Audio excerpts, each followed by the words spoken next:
சரி, அடுத்து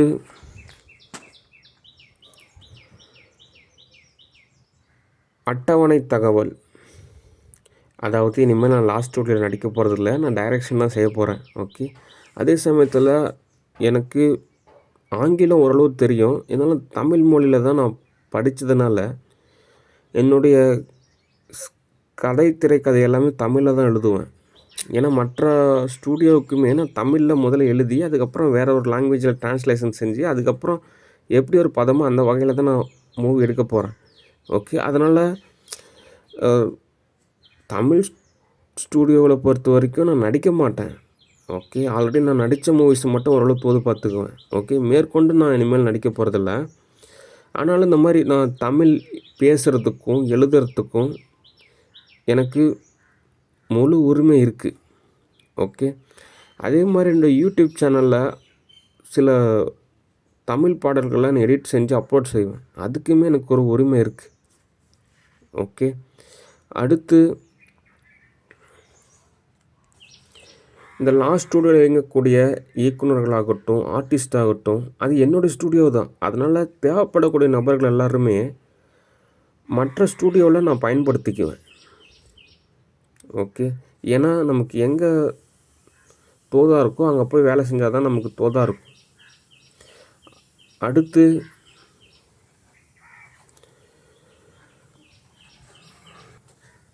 என்னுடைய கதை, திரைக்கதை, பாடல்,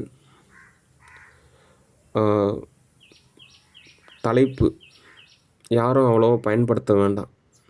ஓகே. ஏன் அப்படின்னா யதார்த்த ரீதியாக ஒரு 10 லட்சம் பேருக்கு வேலை அப்படின்றப்போ நம்ம ஒரு சரியான பதம் அப்படின்றது அவசியமாக இருக்குது. அதே மாதிரி மற்றவர்களுடைய தலைப்பு, கதை, திரைக்கதை, பாடல் நான் பயன்படுத்திக்கிட்டேன் அப்படின்னா நிச்சயமாக வந்துட்டு நான் உங்களுக்கு காசு வழங்கப்படும். அந்த மூவி ஷூட்டிங் அப்போது யார் யார் என்ன தகவல்னு விசாரித்து நிச்சயமாக உங்களுக்கு காசு வழங்கப்படும். ஓகே. இப்போ என்னுடைய கதை, திரைக்கதை, டைட்டில் அப்படின்றீங்க ஒரு சில பேர் எடுத்தாலுமே அதுக்கு உண்டான காசு கொடுத்துட்டாங்கன்னா பரவாயில்ல. அது ஏதோ ஒரு வகையில் மேஜிக்கு, ஒரு கலவரம், ஒரு ஏதோ ஒரு வகையான சத்தம், ஏதோ ஒரு வகையான அப்படியே தோது பார்த்துட்டே போயிட்டோம் அப்படின்னா எதுவும் கண்டுக்க மாட்டாங்க. அப்படிலாம் நினைக்கக்கூடாது. ஒரு நியாயமாக ஒரு தொகை கொடுத்துட்டாங்கன்னா பரவாயில்ல. அப்படி அதுவும் தோதாகலை. ஆனால் நான் அப்படி கிடையாது. நிச்சயமாக உங்களுக்கு என்ன தேவையோ அந்த காசு நான் உங்களுக்கு கொடுத்துருவேன். ஓகே. அடுத்து பாதுகாப்பு. என்னுடைய சில திரைப்படங்களில் சில ஆர்டிஸ்ட்டை நான் புக் பண்ணியிருப்பேன். அவங்களுக்கெல்லாம் பாதுகாப்பு வழங்கப்படும், இன்சூரன்ஸ் வழங்கப்படும். ஏன் அப்படின்னா ஒரு மூவி ஒரு பட்ஜெட்டில் நம்ம கணக்கில் எடுக்கிறோம். அசால்ட்டாக ஆர்டிஸ்ட்டை வந்து சேதாரமாயிட்டாங்க அப்படின்னா ரொம்ப சிரமம். ஏன்னா நம்ம இருக்கக்கூடிய பட்ஜெட்டில் தான் மூவி எடுக்கணும். மேற்கொண்டும் நம்ம செலவு செய்யறதுன்றது சிரமம்தான். ஓகே. அது சரியாக புரிஞ்சுக்கணும். அதனால் பாதுகாப்பு வழங்கப்படும். ஓகே. அடுத்து இயக்குனராக ஒரு சில ஆர்டிஸ்ட்டு இந்த மாதிரி லாஸ்ட் ஸ்டூடியோவில் எங்களை புக் பண்ணுங்கள், எங்களை இயக்கம் செய்யுங்க அப்படின்றதெல்லாம் சரிதான். ஆனாலும் ஸ்டூடியோவோட ரூல்ஸ் அண்ட் ரெகுலேஷன் படி அட்லீஸ்ட் ஒரு 1000 ரூபாலேருந்து ஒரு 5 கோடி ரூபா வரைக்குமாவது நீங்கள் காசு கொடுக்கணும். உங்களால் எவ்வளோ தோதாகுதோ அந்தளவுக்கு காசு கொடுத்தீங்கன்னா கூட பரவாயில்ல. ஓகே. அல்லது ஓரளவு ஸ்டூடியோவில் தேவைப்படுறப்போ இந்த கேரக்டருக்கு இந்த ஆர்டிஸ்ட் நடித்தா நல்லாயிருக்கும் அப்படின்னு சொல்லிட்டு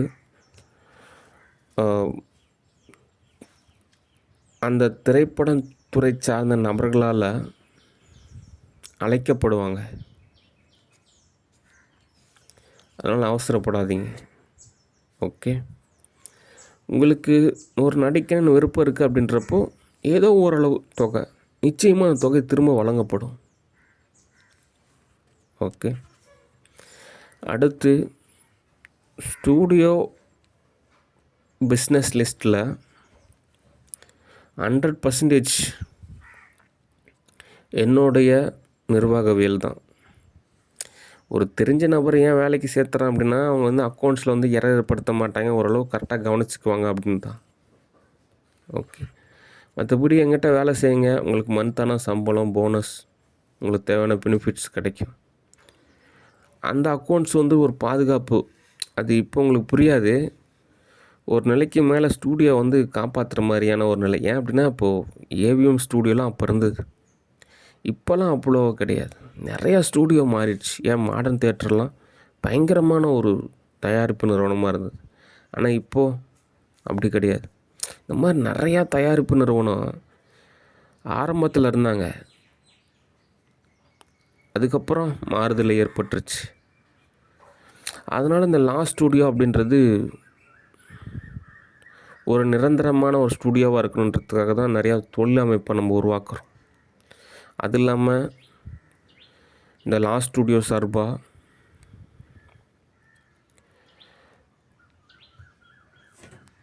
தேவ் யூனிவர்சல் சினிமா நிறையா படங்களுக்கு வந்துட்டு ஆப்பர்ச்சுனிட்டி வழங்கும். அதாவது வெவ்வேறு இயக்குனர், வெவ்வேறு நடிகர் அப்படின்றவங்களுக்கெல்லாமே ஒரு ஆங்கிலத்தில் சொல்லணும் அப்படின்னா ப்ரொடியூசர் ப்ரொடக்ஷன் கம்பெனியாக இயங்கும். தமிழில் சொல்லணும் அப்படின்னா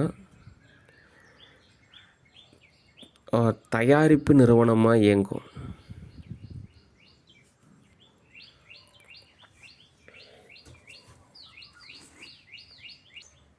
அடுத்து ஒரு தமிழ் சார்ந்த திரைப்படங்களில் ஒரு கன்வெர்ட்டான நிலையில் ஒரு 10 லட்சம் பேர் வேலை செஞ்சாலுமே இப்போது ஒரு 100 நபர்கள் பணியாற்றுறாங்க. அவங்க 2 பேரை மட்டும்தான் படம் பிடிக்கிறாங்க. ஏதோ ஒரு ஹோட்டலில் சாப்பிட்றாங்க. நாடகத்திலேருந்து ஒரு படி மேலே தான் திரைப்படம். அப்படின்றப்போ கேரக்டர் ஸ்கெட்சஸோட மனதின் பண்பு நிலை நிச்சயமாக தேவைப்படுது. அதனால் கேரக்டர் ஸ்கெட்சஸ் பொறுத்த வரைக்கும் நம்ம டைம்ஸ் ஓரளவு அமைச்சு அவங்களுக்கு எல்லாமே சொல்லி புரிய வைக்கணும். இது தாங்க இந்த கேரக்டரு, இது தாங்க உங்களோட டயலாக்கு, இது தாங்க உங்களுடைய காஸ்டியூமு, இது தாங்க அந்த சுச்சுவேஷனு, இது தாங்க லொக்கேஷனு அப்படின்றது எல்லாமே நம்ம தெளிவாக சொல்லி புரிய வச்சா தான் அவங்களுக்கு புரியும். அதுக்கப்புறம் நம்ம அமைச்சிக்கிட்டால் தான் ஒரு பலனை தரும். ஒரு சில பேர் ரொம்ப ஆர்வமாக இருப்பாங்க. இப்போவே சொல்லுங்கள், அந்த கேரக்டர் ஸ்கெட்சஸுக்கு நான் இப்போலேருந்தே ரெடி ஆகிறேன் அப்படிம்பாங்க. ஒரு நல்ல ஒரு ஈடுபாடுக்கு ஒரு நல்ல ஒரு பாராட்டு. அதனால் கேரக்டர் ஸ்கெட்சஸ் தேவைப்படக்கூடிய நபர்களுக்கு தான். ஒரு சில பேருக்கெலாம் நீங்கள் ஷூட்டிங் டைம்லேயே சொல்லுங்கள், ஜஸ்ட்டு நான் கொஞ்ச நேரத்தில் ரெடி ஆகிட்டு வந்துட்டு நான் உங்களுக்கு தகவல் சொல்கிறேன் அப்படிம்பாங்க. ஒரு சில பேருக்கு நம்ம பார்க்கணும். ஓகே, அது ஒவ்வொருத்தரோட இயல்பு. அந்த வகையில் கேரக்டர் ஸ்கெட்சஸ்க்கு நம்ம என்ன எதுன்னு நம்ம ஓரளவு சொன்னால் தான் அவங்களுக்கு புரியும். இல்லைன்னா அப்படின்னா ஒரு வகையில் அமைதியாக இருந்து கோபமாக மாறி எரராக மாறதுக்கு சான்சஸ் இருக்குது. அதனால் ஒரு பதத்தில் நம்ம தகவல் சொல்லிட்டோம் அப்படின்னா ஓரளவு ஓகே. சரி, அவ்வளோதான் ஸ்டூடியோ பொறுத்த வரைக்கும். மற்றபடி சென்னை அப்படின்றது இப்போது தோதாகிற மாதிரி நிலைமையில் இருக்குது. அப்படின்றப்போ சென்னைக்கு நான் வந்ததுக்கப்புறம் நிறையா ஆர்டிஸ்ட்டை நான் சந்திக்கலான் இருக்கேன்.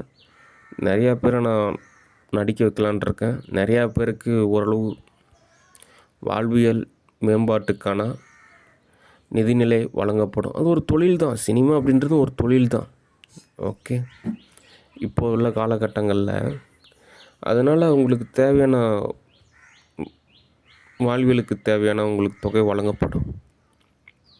ஓகே, மற்றபடி ஒரு உள்ளார்ந்த ரீதியாக ஒரு தகவல் தான் அது.